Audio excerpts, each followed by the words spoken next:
प्रेरणादायक कहानी। सुल्तान। एक गांव में एक किसान अपनी पत्नी और बच्चे के साथ रहता था। उसने एक कुत्ता पाल रखा था जिसका नाम था सुल्तान। वह कुत्ता बूढ़ा हो चुका था, उसके दांत भी टूट गए थे। इससे गांव के लोग उससे डरते नहीं थे। एक दिन सुल्तान घर के दरवाजे के सामने लेटा हुआ था तो उसने अपने मालिक को कहते सुना, अब यह सुल्तान हमारे किसी काम का नहीं है। न तो अच्छी तरह घर की रखवाली कर सकता है और न ही हमारी भेड़ों की। अब तो यह हमारे लिए बोझ है। मैं कल ही इसे गोली मार दूंगा। उसकी पत्नी को अपने कुत्ते से बहुत प्यार था। वह कुत्ते को नहीं मारना चाहती थी, इसलिए वह अपनी पत्नी से बोली, इस सुल्तान ने इतने वर्षों तक हमारे घर और खेतों की रखवाली की है, क्या हम इसे इसकी सेवा का यही इनाम देंगे?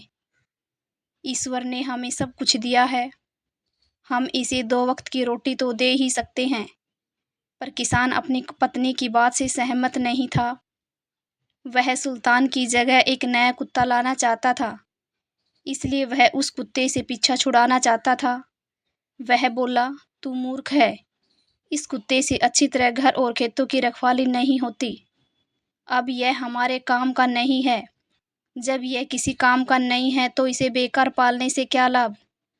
अगर इसने इतने साल हमारी सेवा की तो हमने भी इसे भरपूर भोजन और मांस इत्यादि देकर इसे प्यार से पाला। पर अब मैं इसे और नहीं पालना चाहता। कुत्ते ने अपने मालिक और मालकिन की बातें सुन ली। अब उसे लगा कि कल तक उसका मालिक उसे जरूर गोली मार देगा। मौत से तो सभी को डर लगता है, अतः वह वहां से भागकर अपने दोस्त भालू के पास गया, जो पास के जंगल में रहता था। उसने उसे अपने मालिक की बात बताई और अपने भाग्य को कोसने लगा। तब उसका मित्र बोला, दोस्त घबराओ मत, इस मुसीबत से मैं तेरी सहायता जरूर करूँगा। मेरे दिमाग में एक विचार है, अगर तू उस पर अमल करेगा तो तेरी जान बच सकती है। उसने सुल्तान को अपनी योजना बताई। कल सुबह किसान अपनी पति पत्नी और छोटे बच्चों के साथ खेतों में जाएगा, क्योंकि उसके छोटे बच्चे की देखभाल करने वाला उसके घर पे कोई नहीं है। खेतों में काम करते समय वह अपने बच्चों को वहीं घास फूस पर लिटा देगा। उस समय तू उस बच्चे की रखवाली करने बैठ जाना। जब मैं इस बच्चे को उठाने आऊँगा तब तू भौंक भौंक कर और मुझसे लड़कर मुझे वहाँ से भगा देना। मैं बच्चे को वहीं छोड़कर जंगल की ओर भाग जाऊँगा। इससे तेरा मालिक खुश हो जाएगा और तुझे गोली नहीं मारेगा। उसे लगेगा कि तू अभी भी भालू जैसे जानवर से उसके बच्चे को बचा सकता है, तो तू अभी भी जंगली जानवरों से उसकी और उसके बच्चे की रक्षा कर सकता है। सुल्तान को उसकी योजना बहुत पसंद आई। अगली सुबह तड़के जब किसान अपनी पत्नी और बच्चे के साथ खेतों के लिए चला तो उनका सुल्तान भी उनके साथ हो लिया। खेतों में पहुंचकर किसान की पत्नी ने अपने बच्चे को पुआल का बिस्तर बनाकर उस पर कपड़ा बिछाकर लेटा दिया। सुल्तान भी उस बच्चे से कुछ दूरी पर बैठकर भालू के आने की प्रतीक्षा करने लगा। थोड़ी देर बाद भालू चुपके से आया और बच्चे को उठाकर चल दिया। सुल्तान भौंकता भौंकता उस भालू के पीछे दौड़ा। तब भालू बच्चे को वहीं छोड़कर भाग गया। जब किसान और उसकी पत्नी ने सुल्तान का भौंकना सुना और बच्चे को उठाकर ले जाते भालू को देखा तो दोनों ही डर के मारे जोर जोर से चिल्लाते हुए भालू की ओर दौड़े। पर उन दोनों के पहुंचने से पहले ही भालू बच्चे को छोड़कर जंगल में घुस गया और सुल्तान उस बच्चे को उठाकर अपने मालिक के पास ले आया।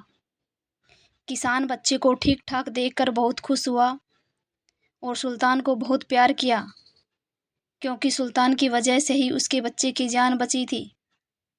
वह खुश होकर अपनी पत्नी से बोला, अब मैं अपने सुल्तान को नहीं मारूंगा।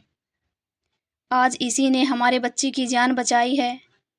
आज से तुम इसे रोटियां दूध में भिगो कर देना, क्योंकि यह बेचारा रोटियां अच्छी तरह चबा नहीं सकता। बच्चे की जान बचाने के बाद से रोज सुल्तान की खूब सेवा होती। अब किसान ने कभी भी उसे गोली मारने की बात नहीं की। सुल्तान की जिंदगी आराम से गुजरने लगी। एक दिन सुल्तान रात के समय घर के आगे बैठा घर की रखवाली कर रहा था। तभी उसका दोस्त भालू उसके पास पहुंचा और बोला, मेरे मित्र, आजकल कई दिनों से मुझे कोई अच्छा शिकार हाथ नहीं लगा है।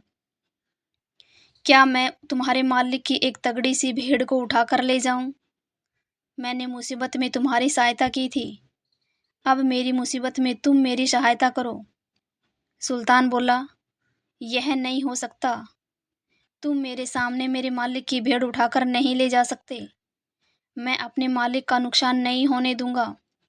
भालू ने सोचा कि सुल्तान उससे ऐसे ही कह रहा है। उसने सुल्तान की बात पर कोई ध्यान नहीं दिया। उस रात तो वह चुपचाप वहां से चला गया।